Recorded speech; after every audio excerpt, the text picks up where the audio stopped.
டேய், நீங்கள் 2 பேரும் என்ன பண்ணாலும் இப்போ சோறு இல்லை. சரியா? புரிஞ்சுதா? பாரு, இப்படி பாவமாக பார்த்துட்டா சோறு போட்டுருவாங்களா?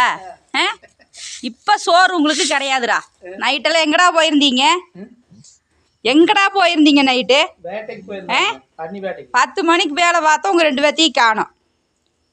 எங்கடா போயிருந்தீங்க நைட்டு? பாருங்க உறவுகளே, இவங்க நம்ம புது விருந்தாளி. நம்ம ரெகுலர் கஸ்டமருங்கிற மாதிரி நம்ம ரோலெக்ஸுக்கு சோறு ஓட்டுட்ருக்கு பிள்ளைங்களா, அப்போ வந்தவங்க சாப்பாடு போட்டதுனால பாருங்க இப்படியே செட்டில் ஆகிட்டாங்க.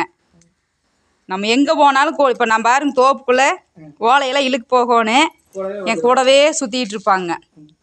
இவங்களுக்கு சோறு போடுறதுல ஒன்றும் தப்பு இல்லை இல்லைங்களா? கரெக்டுனா வீடியோ கமெண்டில் சொல்லுங்கள். வீடியோவை லைக் பண்ணுங்கள், ஷேர் பண்ணுங்கள், சப்ஸ்கிரைப் பண்ணி சப்போர்ட் பண்ணுங்கள். உங்கள் ஆதரவு என்றைக்கு எங்களுக்கு வேணும். நன்றிங்க, வணக்கங்க.